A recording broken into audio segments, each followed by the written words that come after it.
RSL Nation! Hey, it's us again.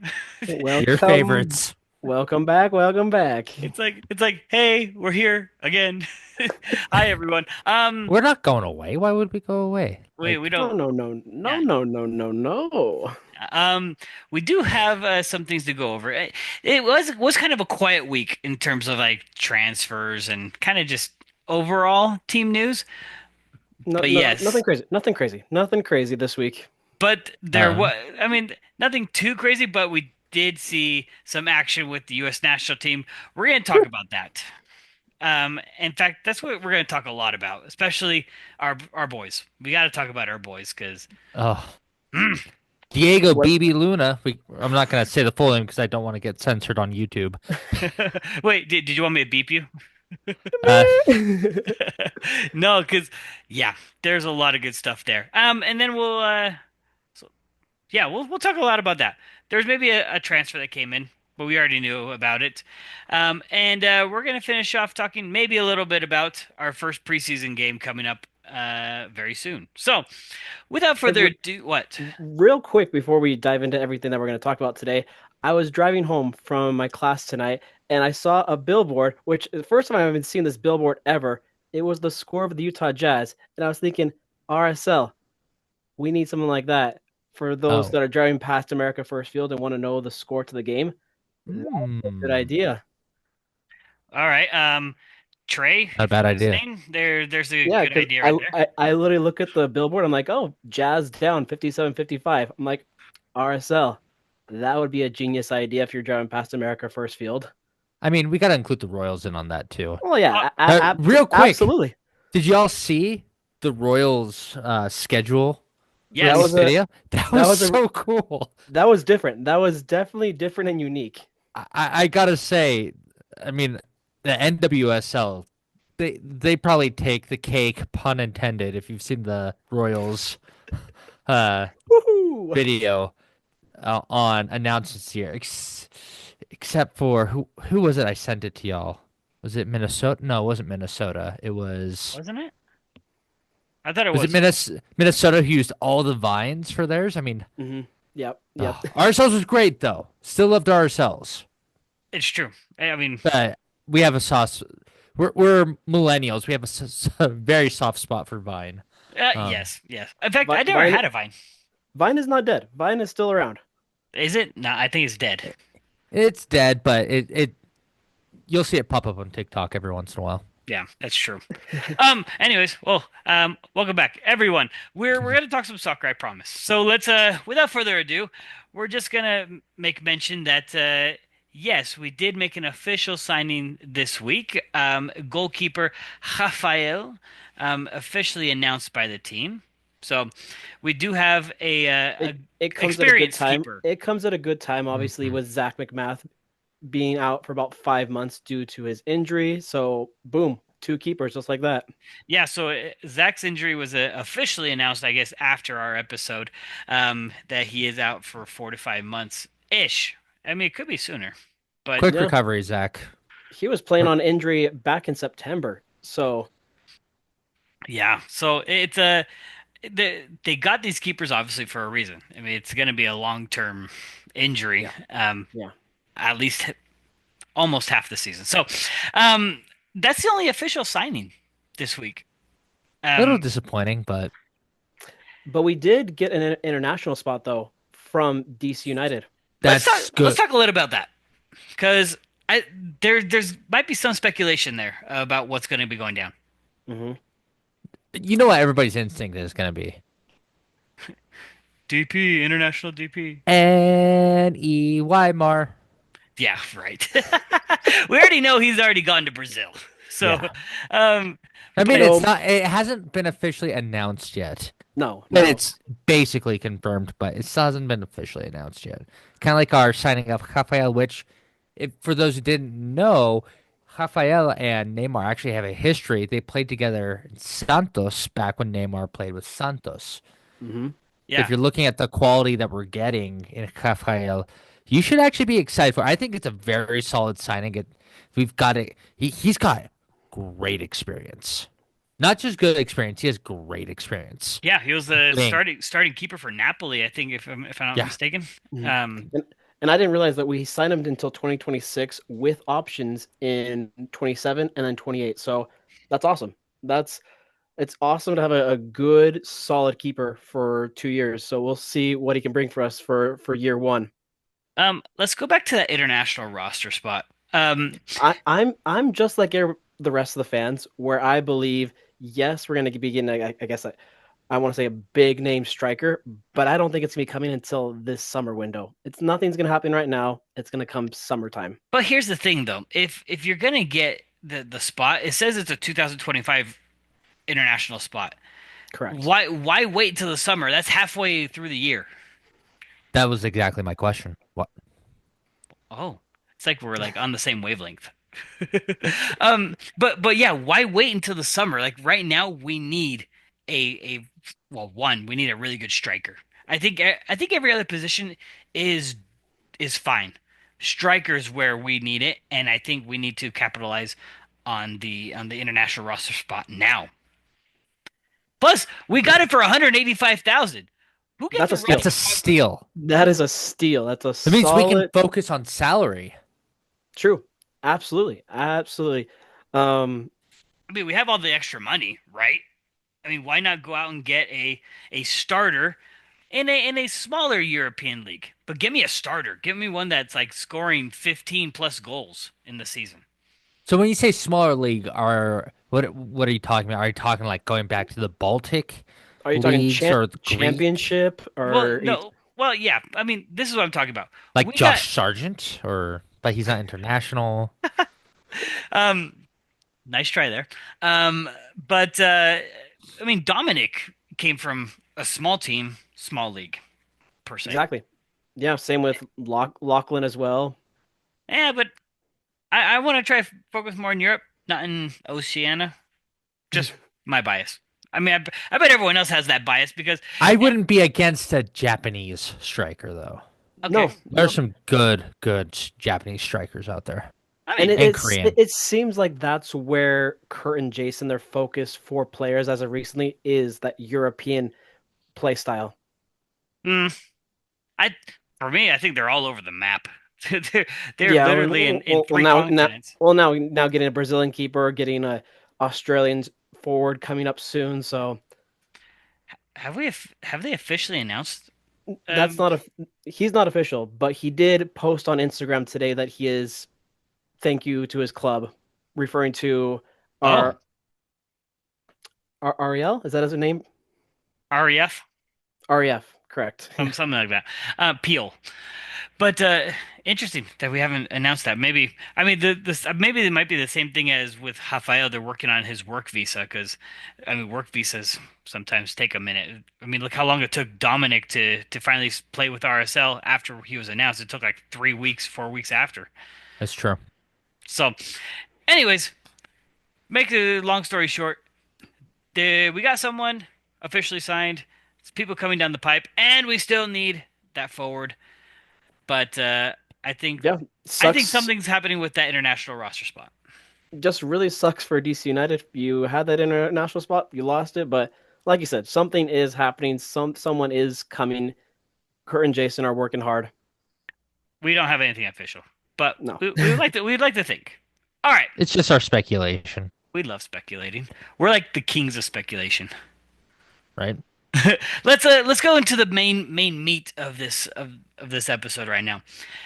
We're gonna talk about old Yankee Doodle. Okay, the Uncle Sam, the don't tread on me's, the U.S. national team. Um, they played against whatchamacallit on Saturday. Venezuela. Venezuela on Saturday. Venezuela. So they played against Venezuela. It was a weak Venezuelan team, just like we predicted. It It was their everybody's C team. Everyone was playing their C team this past weekend, at least from CONCACAF.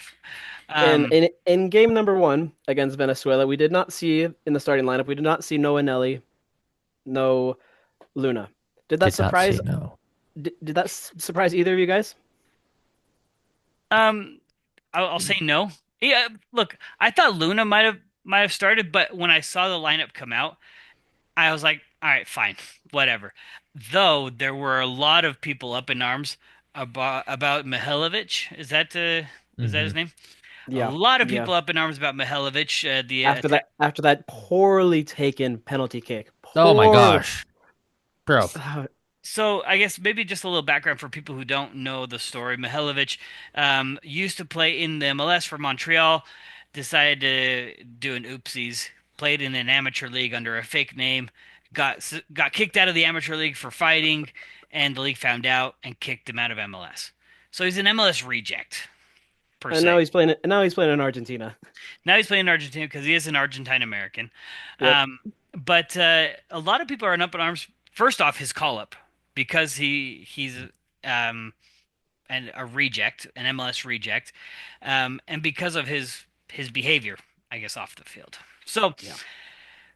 and I guess well, I'm gonna say a lot of guessing because I don't know how everyone feels. But how did you guys feel about him starting over Luna because they play the same position on the national team?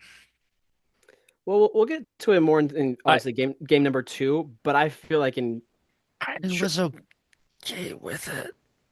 You're okay with it? I think largely if I side by side compare the two lineups, for the most part, Pochettino had the weaker of the two lineups start against Venezuela compared to Costa Rica. So, all right, the weaker team against Venezuela. Hmm. Interesting. I actually might have to look up the team because So here's I've got it up. Thought okay. up. Thank you for thought up. Sponsored, not sponsored.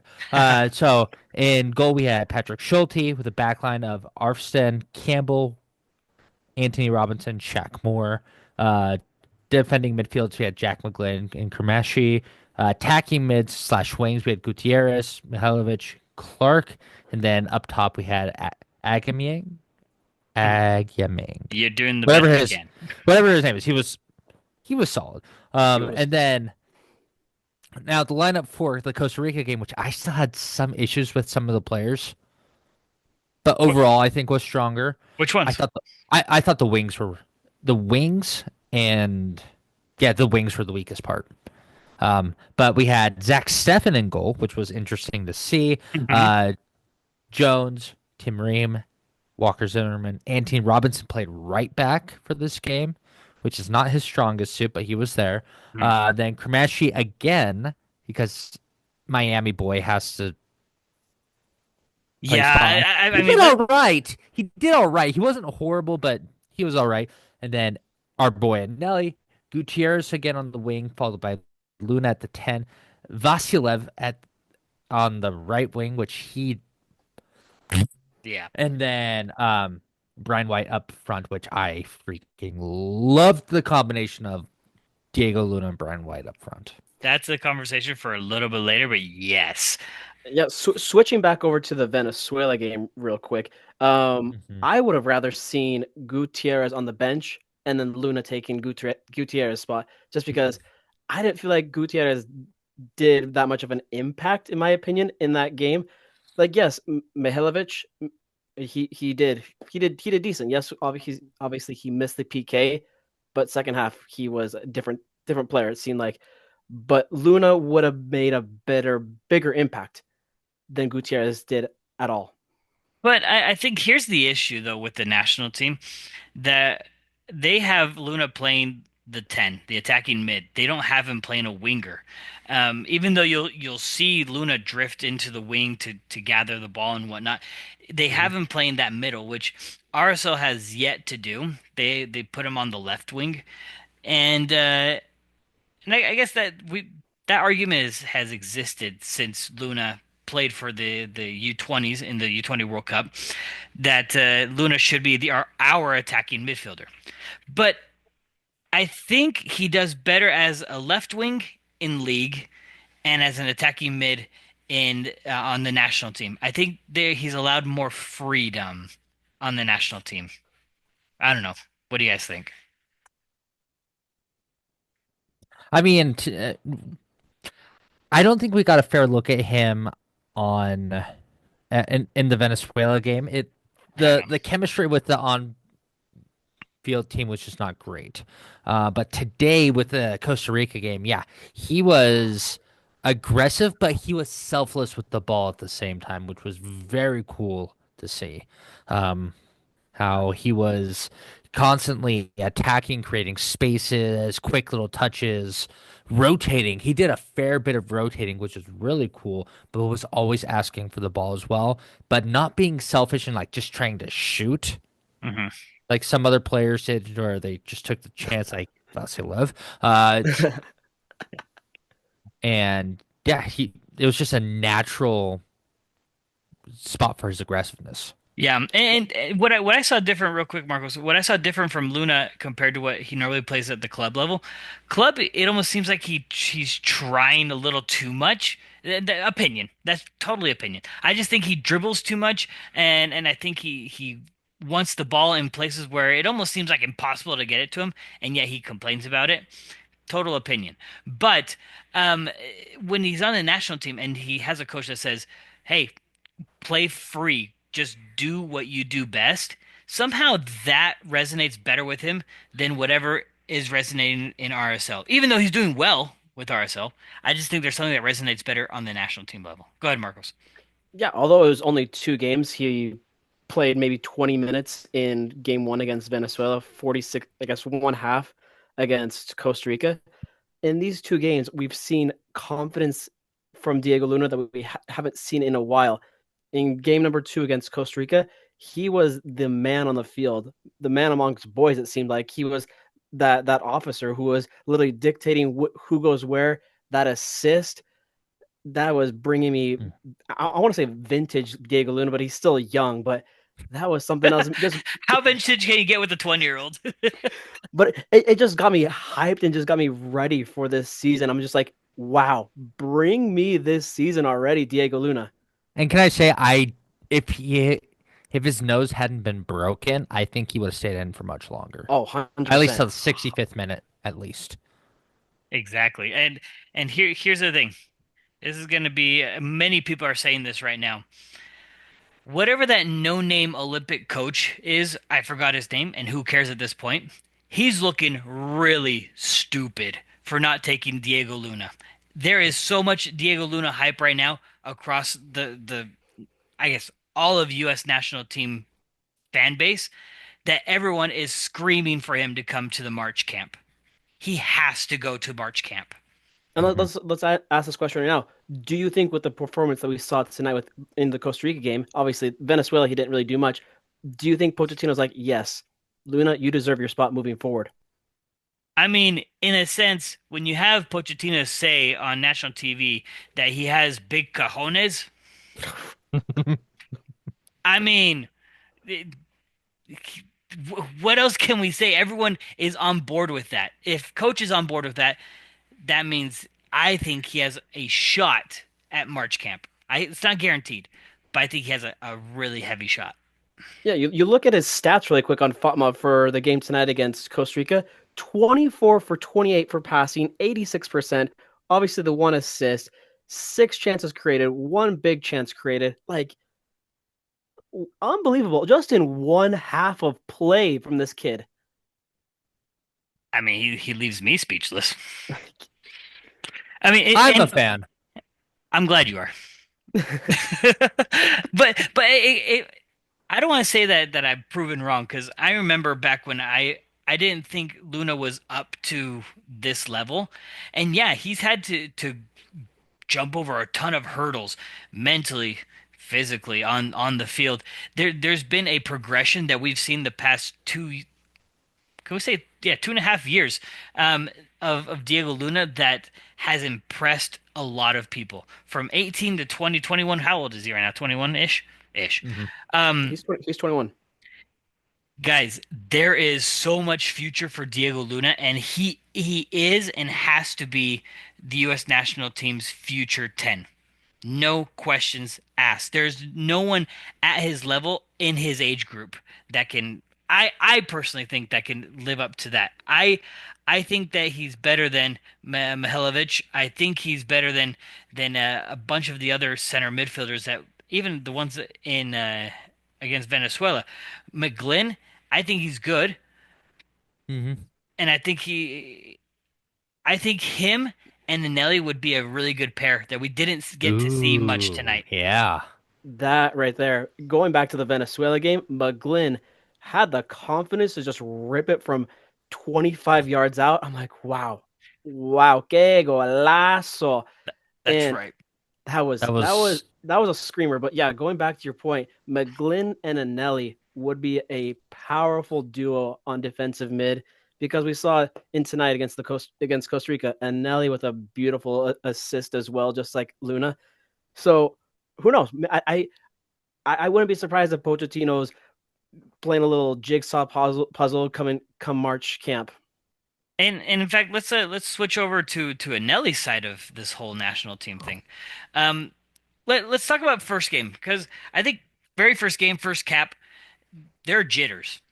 Oh, 100%. 100%. Yeah. Yeah, and to be honest, it looked like he had jitters. Like he was a little nervous to touch the ball in terms of grab possession of it. It was a lot of when he received the ball, it was a quick pass to someone else, and a lot of times it was either a square or a drop pass. And those ones are like, it doesn't really help the progression, but I that definitely helped him get used to the speed level and gain confidence. So, which then leads into this Costa Rica game. Let's talk about this Costa Rica game for Anelli. Holy moly. Yeah. Incredible. From the moment he was on field, it was like a switch had flipped. It was the amount of confidence and command of the field that he had. And listening to the commentators, I agreed with a lot of their comparisons. One of the best comparisons they made. First of all, how awesome was it to watch a U.S. men's national team game and have them repeat Real Salt Lake over and over and over I again, was just like, talking about I was like, I love this. I love this. The RSL duo, and refer back to Javi and Kyle and Nick Raimondo, and just like that was so cool. But then I think my favorite comparison of Anelli was not to an American tonight, Oh. but to an Italian legend, Andre Pirlo.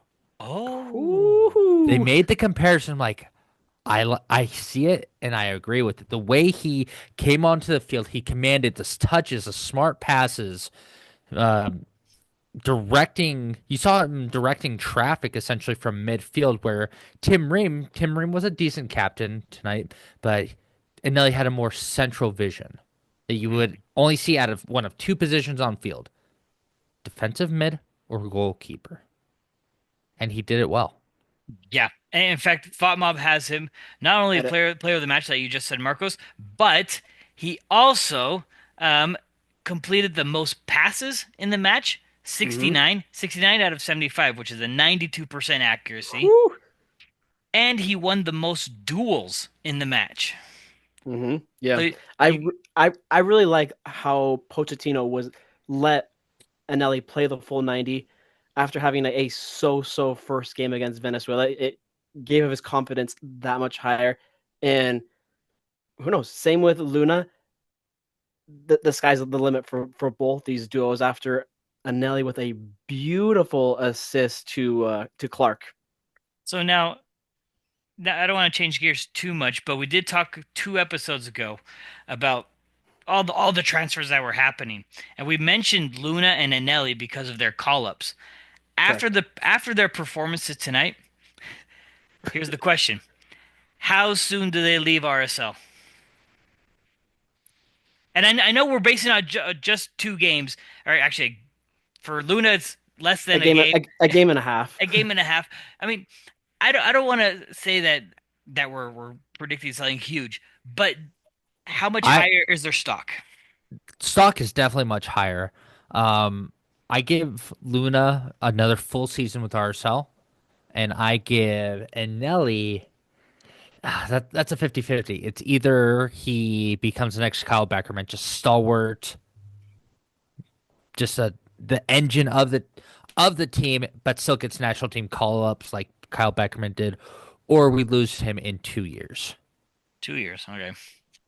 I think if we see the progression of Anelli, going with Anelli first, the progression of Anelli just exponentially grow at the beginning of the season, especially with CONCACAF Champions Cup, the beginning of the season. Who knows when U.S. Open Cup starts? If we just see him just lights out, and I would say even better than our last season MVP Ojeda, I think maybe at the end of this season we might be seeing him leave because his worth is going to be, I think, doubled by the end of the season. I mean, he's at 1 million right now. Easy.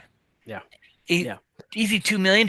We got him on a in the draft, my friends. We got him in the draft, and now we're talking about a probably $1 million sell. Steal in that draft. That's what it was. For me, in my opinion, obviously this depends on how they're going to play this season, goals, assists. But as of lately, I'm leaning towards one of them will be gone at the end of the season. But I'm thinking that it will be Luna. Yeah, and with the style that he's playing, um, I'm just gonna throw this out there because maybe someone else has the question. What league do you see him best fit in Europe? I know we might have talked about it a couple episodes ago, but Mhm. I mean, we saw him today on the national team level. Where do you see his playing style fit in more? I could see him being in the Italian league with Pulisic and some of the other Americans over there. You know what? Now that you say that, I agree. Serie A. But here's the thing, because we have talked about this before, it has to be one of the upper teams of the Serie A. Excuse me. I'm being bold here. I am talking about Inter, Lazio, Juventus, Milan, Roma. yeah.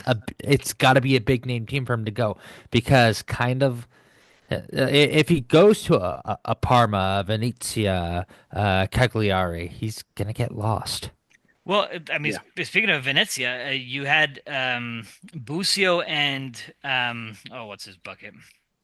Tessman, no, Tessman Yep. went to Venezia. Hmm. Tessman's the only one that's had decent minutes, and Busio disappeared. Busio is supposed to be like our next up and coming midfielder. In fact, I think He was. defensive midfielder. Yeah, Yep. And he got lost. So and I guess another question. I have a lot of questions for you guys. I mean, we see Gomez go to Ream in Legume, But now he's just been riding the bench for them over but there. but listen to this. mm, Reams is obviously Division One. Gomez was one heck of a player, right? Luna, is he better, worse, or the same as Gomez? And if he is, well, it depends on what you answer. Should he be going to a better team in Europe or not than Reams? he's different. The thing about Gomez that, or the thing that Luna does better than Gomez is playmaking, and Gomez is great as a wing to just sprint up the wing and cut in and score. That's what he does. He goes up the wing, cuts in, scores. Luna, like we've talked about, depending on the group he's playing with, he's all over the place. Yeah, he's controlling the middle, attacking Yeah. at the field, or if he's playing on the wing, he's cutting in, but he's looking for the cross and taking advantage of the situation whether he's looking to assist or cut in and score. So ultimately, yes, I think Luna has the potential to go to a better team than Reem. If he were to go to um a French, if we're going Ligue 1, just to keep things consistent here, Yeah. I'd see him going to a Lille or Olympique Lyon. Okay. Yeah, Leon. Yeah. I could definitely see that. I mean, if the thing is though, we really need him. In fact, I'll say it this way: in terms of national team, we need him to be in a top 5 to 10 team in whatever European league. It has to be upper table in order for him to progress well enough for the national team. Now, in terms of RSL economic, I guess it depends on. We don't care what team as long as they're willing to pay good money, which, from what I've seen on the interweb, is above 10 million at least. Yeah. 10 mil would be my lowest that I would go for. But when it comes to Luna and Gomez, I would say that they're different, obviously, in different ways. Like going off Christian, I feel like Luna has that mindset to be able to create chances, like he showed tonight against Costa Rica, has that mindset to create chances, is that arsenal on the pitch. Whereas with Gomez, he was that speed, he was that quickness that our team needed. So I'm hoping that RSL is smart with their money and sends Luna to a top tier club that he deserves, that he'll make a lot of noise. You said the magic word that people are going to take out of context, Marcos. You said Arsenal. People were like, oh, Diego Luna, Arsenal, rumor, No, boom. no, no, no. That'd be awesome. Heavens forbid. No, no, no, no. No Arsenal, No, please. no offense to any Arsenal fans listening to us, All the offense to Arsenal or fans. all the offense. Oh my Just god, kidding. We love you. Keep listening. please. Um, so then I have a really random question that popped into my head because going back to the fact that Diego was left off the Olympic team. Well, some people say he wasn't left off; he was a replacement. No, left off. Um, is Pochettino in the U.S. system now to change it dramatically from top to bottom, or is he just looking to create a strong first team and that's it? I I That's asked feel that what like that. I asked this because um, I would hope that because Pochettino has a different philosophy, a different vision of soccer. In fact, many interviews have asked him about his Argentine background and experience and culture, and that's what he brings to soccer right now. Will that change from the U23 team, U20 team, U17, 15? Will that change starting from the top? well, Pochettino is a great coach that brings experience from being in club at many different levels. And I think that he's not going to do the same old thing that other American coaches have done. He's going to be, in my opinion, I think he's going to change the system. Obviously, he's going to keep guys on the top tier here and there, but he's going to bring guys from the C team or whatever from the B team that have shown that they've proven and bring them up and test them. I hope you're right, Christian. I think Pochettino is out here to win, to get results, Yeah. and not just be competitive. He wants to win the Gold Cup. He wants to win uh what Nations League. Nations League. Uh, I mean, honestly, and yes, this is wild to say this, but if he could take the US and win the World Cup, he would take the US and win the World Cup. He wants results and he will do what he needs to get there. Yeah, And he doesn't take anything lightly. One of the biggest complaints that have come out of the men's national team players since Pochettino took over is how hard his training sessions are. Apparently, he just like it's pedal to the metal. You're not like before under Jurgen Klinsmann and Berhalter, you'd see them kind of jogging and kind of going around, did some little 100%. passes and Yeah. things like that. And under Pochettino, it's like, what the fuck you doing? Sprint and just Exactly. run and push and go. And so he's bringing a different mentality that while his goal isn't to change it from top to bottom, it's going to change U.S. soccer mentality from top to bottom because we're going to see these younger players, both on the men and the women's side, look up and be like, huh, that's what I need to get up there. Okay. Oh Yeah. yeah. The grind, the mindset is going to totally flip moving forward. Which is why Luna and Eneli excel in that environment because they are the mindset to go, you want me to grind and get to it? You want me to play this game with a broken nose and two pieces of toilet paper sticking out of my nose for the greatest profile picture we've seen in ages? Yes, absolutely. I'm here for it. Yeah. I'm totally down for all of that.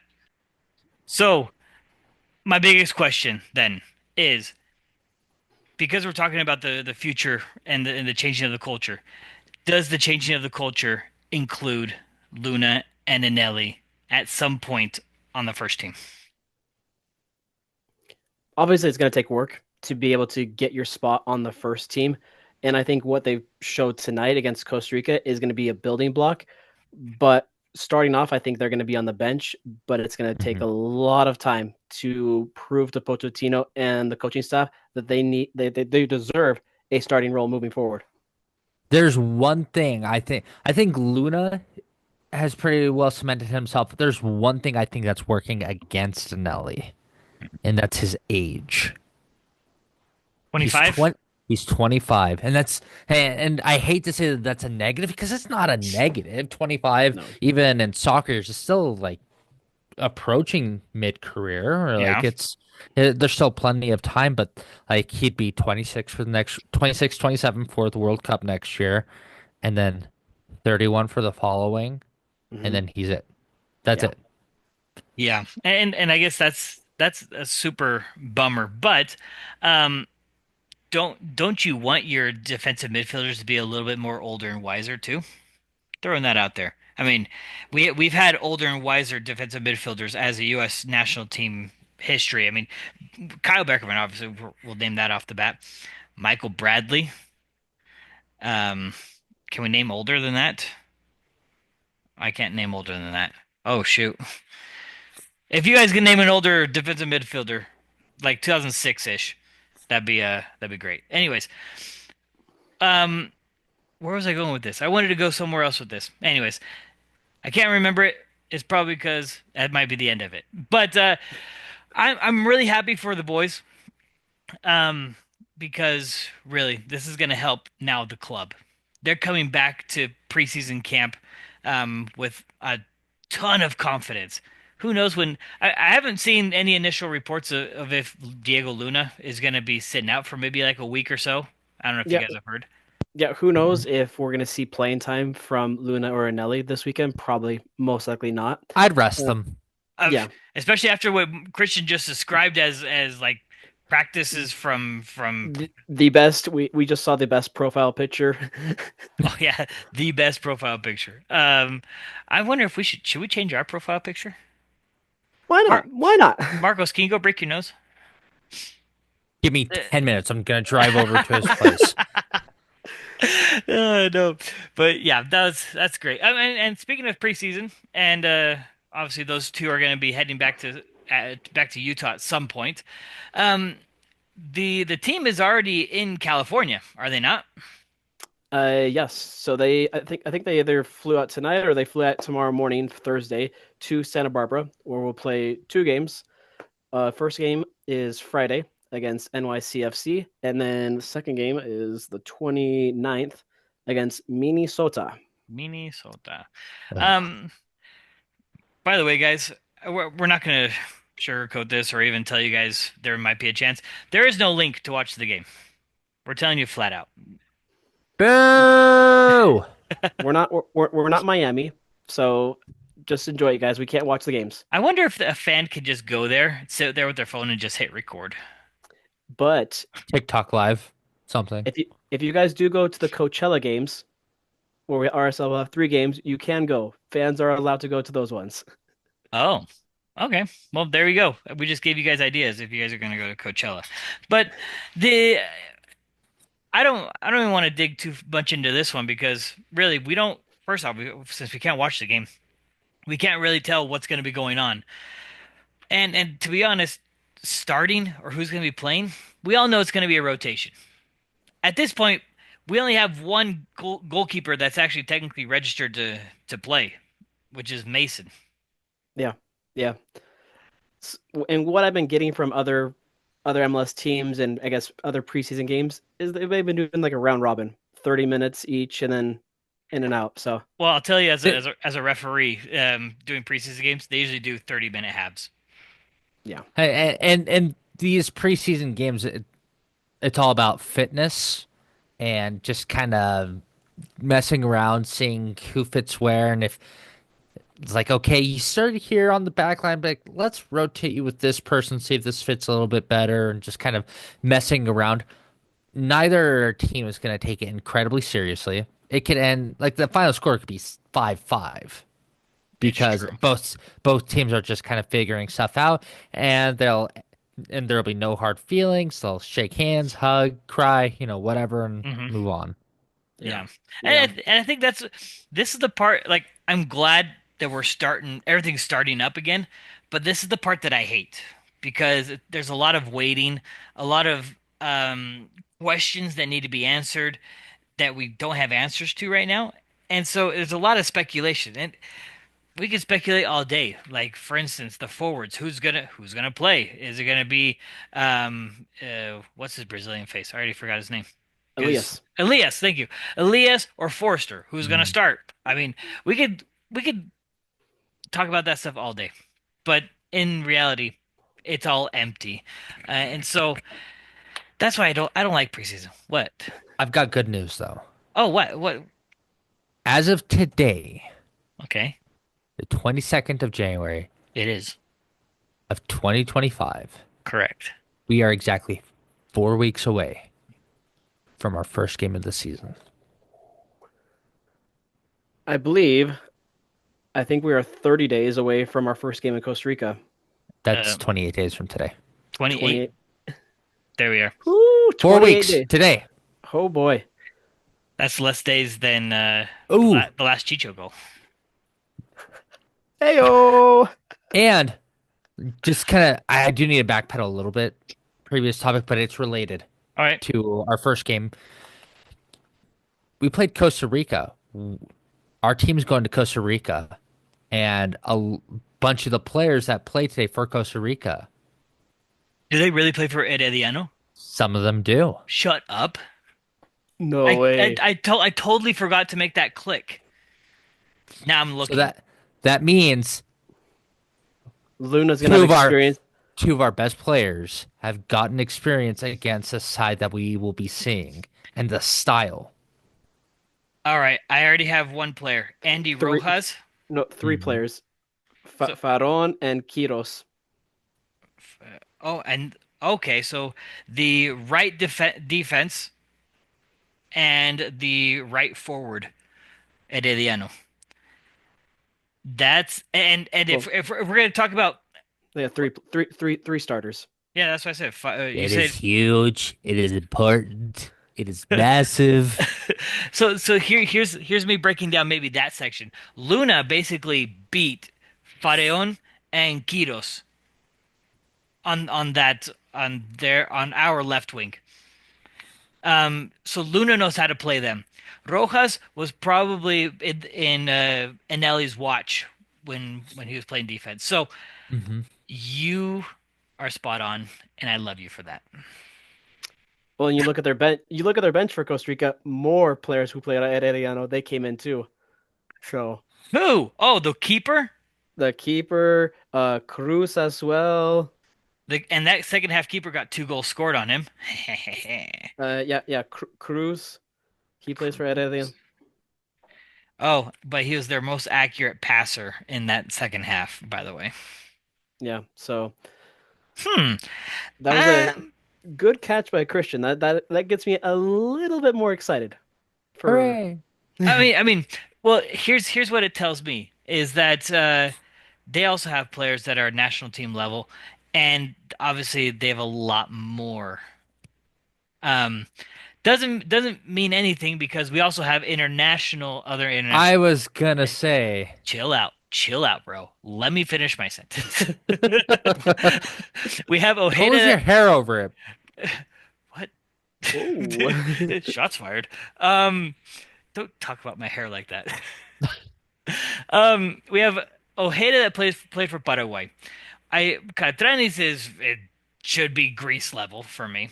well, we have Dominic, Ver who's about to be on the senior team for D Poland. Dominic is He starting his is. is starting his Polish first team career. Vera has played on the Colombian national team. I think we're fine in terms of level. In fact, I'm glad we had this conversation. I feel more confident now. 100%, 100%. Like this is gonna be good. This is gonna be fun. 28 days. 28 days, fans. I think after the initial freak out, which we all needed, I think we're in better shape than we think we are. Yeah, we had Absolutely, that week of absolutely. freak out, and that was fine. We had to vent, but Yeah, now I think we're coming to the realization that do you know what I think it is? Here it is. I think the weight of the pressure of having so many good players, expensive players, it has been lifted.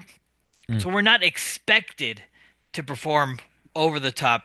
We're not expected to have a league MVP candidate on our team. We're not expected to have that goal scorer that'll score 20 plus goals that'll lead us deep into the playoffs, possibly an MLS Exactly. Cup.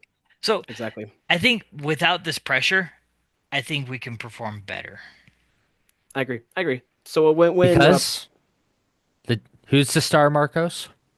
the team is the star. Team is the star. Excellent. I mean If that you guys that's to take anything away from this episode today, there you guys go. that it's true. It's true.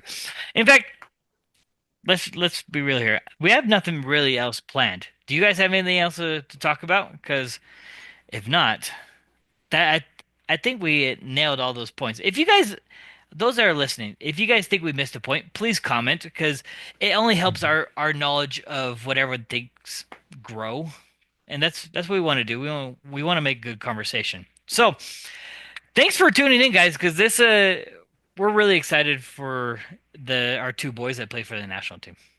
I mean, Oh, and also need to have an official shout out. Gavin Beavers, as of today, has been officially been transferred to Bromby. So, and Gavin, thank you so much. Best of luck. I no, I will. I'm gonna figure out how to watch you play over there. I'm gonna I'll have to be get myself. watching. I'm gonna To, get myself a Bromby jersey now. to quote Emperor Palpatine, I'll be watching your career with great interest. Star Wars nerds out there. no, But seriously, big fan, and I'm excited to see what you Oh, do down the 100%. road. 100%. 100%. I hope he's repping our country in 2026. yeah, or at least 2030. 2030. That should be the ultimate goal. But I to be honest, yeah, he's a great example of a great product that came out of the academy. Um, I didn't get to know him personally, but looks like he has a great foundation to be a solid person and player in the future. So we appreciate everything that Gavin has done for us as a team, as a club, and yeah, shout out to Best him of and best of luck at Bromby. yeah, only the best. In fact, we haven't had very many. We've had a lot of good goalkeepers. I'll switch the wording. We've had a lot of great goalkeepers come through RSL since Ramondo, except for I don't know. Should I say Ochoa? Are we? Are we? Even he was good before he started partying. It's true. Yeah. It's true. Now we have experience between the pipes. So It's true. Guys, we appreciate you guys being here. Um, Marcos, send us off.